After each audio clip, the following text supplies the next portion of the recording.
Histórias assombradas. Previ a morte de meus amigos. Vamos ver. Olá, Ana, Matheus e assombrados. Olha fulana aqui novamente. Aquela que ainda mora em algum lugar das Minas Gerais. Esse relato já foi enviado e ainda bem que você não leu, Ana, pois hoje sei o porquê desses acontecimentos. Eu quero compartilhar com vocês uma situação que me incomodou muito, por medo, por angústia, por não saber qual atitude tomar diante do que acontecia comigo.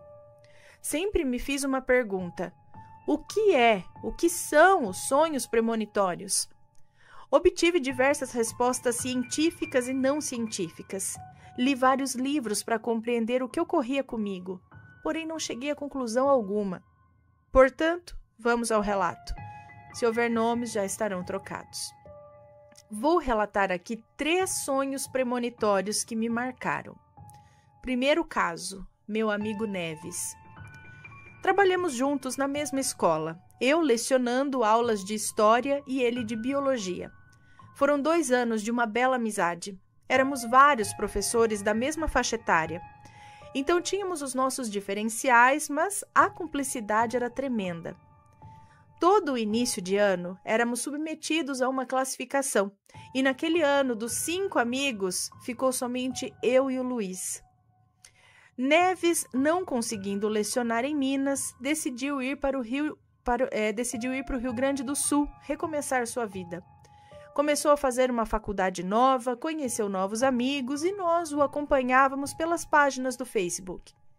E nos sentíamos orgulhosos por ele, por ter tido a coragem de ir para um novo estado, tudo novo, e graças a Deus estava dando tudo certo. Cada publicação sua sempre comentávamos, dando força e sempre o motivando no sonho que estava seguindo. O ano passou e no começo do outro ano, lá vamos nós para mais uma classificação. E dos 5 amigos, restou somente eu. Senti tanta falta deles, mas eu tinha que caminhar. Fiquei 2 anos sem notícias de todos. Nessa época, havia decidido deletar a minha página do Facebook. Me entristeci, pois não tinha nem ideia de onde estavam, se estavam bem, pois cada um foi para a cidade distante da minha, foram para cidades distantes. Porém, o Neves era o único que estava mais distante. Um dia, cheguei em casa cansada, pois tinha sido um dia exaustivo, tomei um bom banho e fui para a cama. E adormeci rapidamente. E agora é que vem o sonho. No sonho, eu estava em sala de aula, explicando sobre a peste bubônica. É estranho dizer isso, pois cá estamos nós vivendo outra pandemia. Isso quando ela escreveu, acho que é a primeira vez, o relato. Me lembro bem, pois um dos alunos havia me questionado e eu estava respondendo. Quando ouvi uma voz vindo da porta, e aí eu olhei para trás e era o Neves. E eu perguntei: já deu o sinal para a troca de aula? E ele respondeu: sim, mocinha. E com um sorriso ele me perguntou: quer dar aula de biologia? Eu rindo fui guardando minhas coisas, me despedi dos alunos e quando cheguei na porta ele segurou meu braço e me olhando no fundo dos olhos disse: minha amiga, eu vim me despedir de você. Estou muito doente e sei que não vou sobreviver. Mas agradeço por esses anos todos de amizade. Quando a notícia chegar, não fique triste. Talvez a minha missão tenha chegado ao fim. E do nada eu acordei, sem acreditar no que estava acontecendo. Ao amanhecer, procurei os contatos de todos, porém encontrei somente de 2 amigos mais próximos. E a notícia que chegou foi de cortar o meu coração. O Neves estava com câncer no reto e que já havia atingido o intestino, e os médicos deram pouco tempo de vida a ele. E assim foi, Ana. Em 15 dias depois do sonho, ele partiu. Eu entrei em pânico, pois estava tendo sonhos, os quais não queria mais, e agora eram com pessoas próximas e não desconhecidas como antes. Segundo caso, o meu amigo Carlos. Carlos era um desenhista surreal, um ótimo fotógrafo, amava a natureza. Desde a época que estudávamos na mesma escola, ele era assim. Nossa amizade era algo que dizíamos que só podia ter vindo de outras vidas. Nos formamos, eu no magistério e ele no colegial, e ali me despedi do grande amigo da escola. Seguimos caminhos opostos e depois de vários anos, Ana, estava em uma cidade próxima à minha, quando pela calçada vinha o Carlos. Eu não acreditei. Parei na sua frente, coisa de doida, né? Parei na frente dele assim, ele de início nem me reconheceu. Aí eu comecei a cantarolar a música que cantávamos no ônibus escolar. E ele com as mãos no rosto disse: Fulana, é você! Menina, você mudou muito! Ana, eu tinha mudado mesmo. Eu não era mais aquela adolescente do ano de 1997. Ali nos abraçamos, conversamos por algumas horas e era tanto tempo, tanta coisa para se compartilhar, nem percebemos que o tempo havia passado. Me despedi dele, trocamos WhatsApp. Eu morava nessa cidade, havia dado um tempo de escola e estava me dedicando a outras áreas profissionais. Com a troca dos números, Ana, pudemos colocar os anos que não tínhamos notícias um do outro em dia. Saímos com outros amigos da época, revi o seu irmão Pedro, sua prima Valquíria, os quais eram meus confidentes daquela época. Quantas risadas boas aquele dia! A vida voltou então à sua rotina. Em casa estava assistindo um filme e uma chuva enorme caía lá fora. O sono veio e eu adormeci.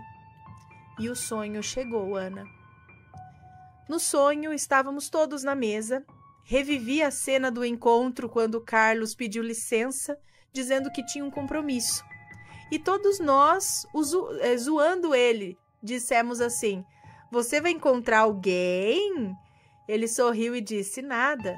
Eu vou terminar de montar uma festa infantil que eu vou proporcionar para algumas crianças do bairro. Do bairro Alagos? É isso? Alagoas? Não sei. Que eram, Ana, crianças carentes. E esse bairro é um bairro rural e fica à margem de uma rodovia. Ele saiu dizendo tchau a todos, abraçando cada um, e quando chegou em mim, eu ouvi as seguintes palavras: Fulana, talvez não a verei mais fisicamente, mas peço que ajude o meu irmão no que for preciso. Aí eu o afastei e disse: Você tá ficando louco? E ele insistiu: Promete que ajuda? Eu consenti com a cabeça e de pé o vi se afastando e entrando em seu carro, nos dando tchau. Acordei num sobressalto. Como assim? Eu me perguntava. O que vai acontecer, meu Deus? Ana, eu fiquei sem reação, mas peguei meu celular e chamei a prima dele, a Valquíria, e conversando assuntos aleatórios, descobri sobre a festa do Carlos e pensei: Deus, de novo não. Chorei muito, pois eu sabia que eu não poderia fazer nada. Confesso, Ana, dessa vez eu contei para o irmão dele, através de uma ligação, que do outro lado da linha deu uma risada, não acreditando no que eu estava contando. Mas nada adiantou. 2 dias depois, eu estava trabalhando quando chegaram diversas mensagens, mas eu não me importei. Quando pude pegar o meu celular e verificar as mensagens, um grupo da cidade me chamou a atenção. Comecei a ler, quando de repente, Ana, eu vi um carro que havia colidido com um caminhão. Sabe quando você olha e já pensa: chuva e estrada não combinam? Essa mesma frase que citei no relato do milagre de Nossa Senhora no meu acidente na Fernão Dias, lembra? Eu não vou lembrar agora, mas... Pois então, diante daquela fotografia e pelos comentários, o motorista daquele Palio havia falecido no local e o motorista do caminhão estava em choque. E algo veio ao meu coração e eu orei pelo motorista do Palio. Depois de feito isso, Ana, fui olhar as outras mensagens, que eram muitas, e adivinha, o moço do Palio era o Carlos. Seu irmão me mandou um áudio em prantos dizendo: Fulana, por que eu não acreditei em você? E eu só respondi: talvez a missão dele tenha terminado. Eu não encontrava palavras para confortar aquele irmão, porém me lembrei do sonho onde o Carlos havia pedido para eu cuidar desse irmão. Mais que depressa, peguei meu carro, saí e encontrei todos os amigos, inclusive o Pedro, que ao me ver me abraçou tão forte e dizia repetidamente: "Por que eu não acreditei em você?" E eu, Ana, só o abraçava e chorava junto. Aconteceu o velório. A cidade é pequena, a cidade dele é pequena como a minha. A cidade estava quase inteira lá, pois o Carlos era um amigo que dava vontade de colocar num potinho, sabe? E conforme o cortejo ia até o cemitério, seu irmão Pedro ficou comigo o tempo todo, até o final daquele dia triste e pesado, né? Me despedi de todos e voltei para casa, pois ainda iria trabalhar. E vamos viver, né, Ana? Com o coração em pedaços, mas vida que segue. Já passados 2 meses da passagem do Carlos, eu tive outro sonho com ele, mas totalmente diferente agora. Ele estava sentado em uma praça toda verde, com flores coloridas, que era a cara dele, quando escuto o meu nome. Olhei para os lados procurando até que vi um moço de cabeça baixa. Fui caminhando até ele e quando me agachei em sua frente, era o Carlos, chorando. E aí eu perguntei: o que aconteceu? O que você está fazendo aqui? Que lugar é esse? E ele me respondeu: meu refúgio em vida. Era aqui que eu vinha em pensamento para tomar decisões, para pensar, para refletir. E aí ele se levantou e segurou minha mão e disse essa frase: Ana, fulana, eu não quero que façam uma caixa, eu tenho medo do escuro. Outra coisa, peça ao Pedro que coloque uma cruz onde fiz minha passagem, pois estou preso naquele lugar, e que ele conforte a minha mãe, pois com suas lamentações eu não consigo seguir em frente. E do nada ele foi sumindo e eu acordei. Mais que depressa, liguei para o Pedro, conversamos um pouco e lá fui eu novamente tentar contar o que ocorreu no meu sonho. Fui por etapas, falei da caixa, mas que eu não compreendia que caixa era, e do outro lado Pedro disse: nós estamos fazendo a lápide para ele. Sobre a cruz, já está comigo aqui, eu já ia colocar amanhã. Agora sobre a mamãe, vou ver o que eu posso fazer. Pedro me agradeceu por tudo e hoje cada um seguiu o seu caminho e ninguém sabe mais de ninguém. Gente do céu, esses sonhos, né? E, assim, não dá para fazer nada, mas por que nos é revelado, então, né? É uma dupla angústia, parece? Não sei. É complicado, né? Mas vamos continuar, vamos pro próximo. E essa caixa que ele não queria, será que era o túmulo, o caixão? Como que era? Bom, próximo relato, como se estivesse numa coletânea. Ela tá contando aqui agora o terceiro caso. Minha amiga Sueli. Bom, a Sueli, nascida em junho, como eu, no mesmo dia, inclusive, porém eu era mais velha 1 ano. Professora, mãe de 2 mocinhos lindos. A conheci em uma escola onde lecionava. Tivemos afinidade de cara. Era ela, eu e a Jurema. As 3 mosqueteiras, como denominávamos. 3 mulheres que tinham vários assuntos de vida em comum. E isso fortalecia a nossa amizade. Começamos a perceber que a Sueli chegava no trabalho roxa, sinais diversos pelos braços, pois podia estar o calor que fosse, ela usava blusa.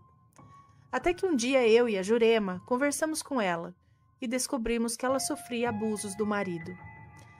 Ana, quando eu escrevo isso, eu fiz igual a você quando fico indignada com situações violentas. Mas continuando, isso transcorreu por tempos. Até que um dia ela não foi trabalhar.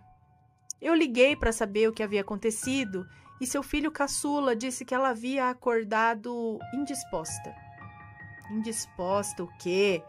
Aquele ser, nem tenho denominação para ele, deve ter feito algo com ela. Relatei a Jurema a conversa e decidimos que quando acabasse a aula nós iríamos até a cidade da Sueli. Ana, vou tentar ser mais objetiva, para não virar um proibidão. Encontramos ela na cama, roxa, seus lindos cabelos loiros cortados de qualquer forma e mais outros hematomas. Eu e Jurema a abraçamos e juntas choramos. Não contamos... acho que não nos contemos, é isso? Como que fala? Bom, chamamos a polícia. E sua irmã mais velha ficou de cuidar de tudo para conseguir a ordem protetiva para ela. Um mês se passou e ela voltou à escola, agora de cabelos curtos, toda maquiada, toda bonita, como ela era realmente. E o principal, sorrindo. Nossa rotina escolar estava a todo vapor, pois tínhamos formatura pela frente, ensaios e tantas atividades que nos envolvemos com esses trabalhos e percebemos o quão feliz ela estava. Um dia antes da formatura, cheguei em casa e comentei com a minha mãe. Mãe, eu tô com um nó na garganta. Eu não sei explicar, mas vai acontecer alguma coisa. Minha mãe, muito religiosa, respondeu: ore, minha filha, que Deus sabe de todas as coisas. Deitei na minha cama assistindo TV e adormeci. E me vi na quadra onde iria ter a formatura. As 3 mosqueteiras lindas, no sonho, né? Aí veio o sonho. Me vi na quadra onde ia ter a formatura, as 3 mosqueteiras lindas, felizes, pois havíamos concluído mais um ano letivo. Tinha barulho, vozes, mas um som me deixou encabulada. Falei com a Jurema. Você ouve esse barulho? Ela respondeu que não. E o barulho foi chegando mais perto, e eram pipocos que vinham do alto. Tipo, tiro? É isso? Sabe, Ana? Quando ouvi o último pipoco, tiro, seria isso? Estava bem perto de mim. E a Sueli caiu no chão. E eu dei um grito e a coloquei em meus braços e ela dizia: eu amo vocês. Vocês foram minhas melhores amigas em um momento pesado que eu vivi. Não chorem, eu ficarei bem. E ela fechou os olhos e eu, no instinto, Ana, gritei o nome dela e acordei com a minha mãe me chamando. Relatei à minha mãe o sonho e ela disse que pelo cansaço poderia ser só um pesadelo e que hoje seria um dia festivo, principalmente para nós 3, pois a formatura iria ocorrer, né? A formatura aconteceu, todos lindos e que festa! Enfim, nossas férias chegaram, agora era descansar. Dei um abraço apertado na Jurema e depois na Sueli, pois nós 3 morávamos em cidades diferentes. Teríamos somente o WhatsApp para comunicarmos. Passou alguns dias e quando eu assisti ao jornal local e como manchete principal, apareceu a foto da Sueli. E embaixo os seguintes dizeres: professora toma 3 tiros do ex-marido e está em estado grave.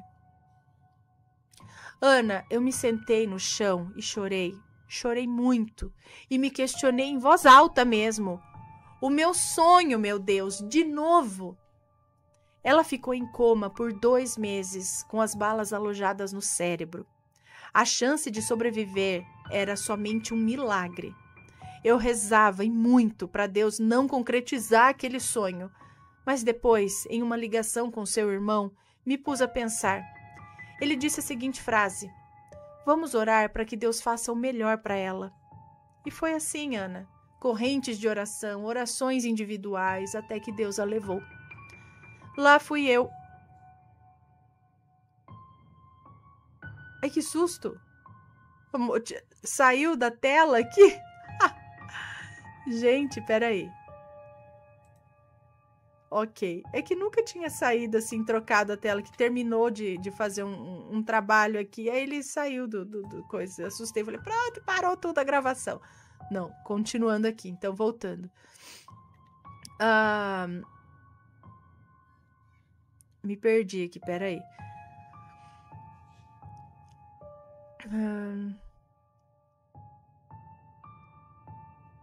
Onde que eu tava, gente? E foi assim, Ana, corrente de oração, até que Deus a levou. Lá fui eu me despedir de mais uma pessoa que aprendi a amar como minha irmã.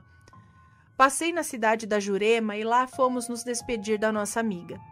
Ao chegar, eu de um lado, a Jurema do outro, ao mesmo tempo demos um beijo em sua face e nos despedimos de uma mosqueteira. Me recordo como se fosse nesse momento que eu digito o que eu disse. Foi assim: minha Sueli, agora você terá a paz que tanto procurou ter. Olhe por seus filhos que ficarão. Jamais se esqueça que a amarei muito. E em lágrimas eu voltei para casa. Ana, depois de dias desse ocorrido, eu tive vários sonhos, até que decidi não tê-los mais. Eu não sei se era um dom ou outra coisa, mas eu não queria ser a portadora de notícias assim. Fui até um primo que benze e relatei a ele tudo. Ele me olhou e disse: Fulana, é isso que deseja? Pois ao pedir a intercessão junto a Deus, você não terá esses tipos de sonhos. Eu concordei com a cabeça e disse firme: faça. E assim foi feito. Hoje não tenho mais esses sonhos. Eu não sei se a minha atitude foi a certa ou errada, porém era algo que me deixava mal, mesmo os sonhos sendo com estranhos. Eu não queria mais isso. E agora eu consigo explicar o que ocorria. Eu sou católica praticante, porém mega curiosa sobre a espiritualidade, pois algo me aguçava e talvez por medo fui deixando de lado. Os anos se passaram, desenvolvi a síndrome de burnout e precisei de psiquiatra e psicanalista. E foi aí que pude contar tudo o que ocorreu em minha vida e também essa minha curiosidade sobre a espiritualidade. Sabe o que eu fiz, Ana? Eu fui até um pai de santo, com a minha mente e coração abertos, e pedi que jogasse os búzios para mim. E adivinha? Quantas surpresas me foram reveladas, quantas coisas foram confirmadas. Até que eu ouvi a seguinte frase: que alegria, fulana! Sinta-se honrada, pois você tem um ori nobre. O que é isso? Ori? Um ori nobre, é isso? O pai de todos, totalmente desenvolvido. Porém, a busca do seu equilíbrio é primordial. É necessário que deixe o véu cair de seus olhos e reconheça o seu potencial. E acabei me lembrando dos meus sonhos. Questionei o pai de santo sobre esses sonhos e que, ao jogar os búzios, Obará havia revelado que eu descobriria o porquê. Enfim, Ana, hoje procuro fazer como me ensinaram para que esse véu caia e eu possa cumprir a minha missão. Assim termino o meu relato. Escolhi esses 3 amigos, pois foram pessoas que passaram pela minha vida em momentos diferentes e aprendi com eles tantas coisas que guardo no meu coração. Obrigada pelo carinho, abraço a todos e até breve. Um beijo para você, muito obrigada. Então, mas primeiro o seu dom foi tirado, digamos assim, com um benzimento, mas depois o pai de santo revelou isso, mas agora eles voltaram, eles vão voltar. Como seria isso? Você ainda não descobriu. O véu ainda não caiu. É complicado, né? Bom, pessoal, mais alguém aí tem sonhos premonitórios ou já teve? É uma situação complicada mesmo.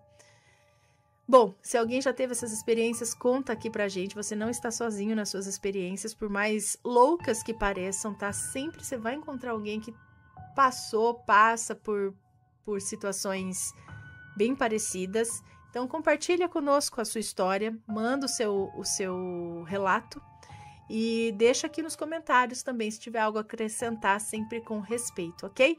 Um grande beijo para vocês e a gente se vê.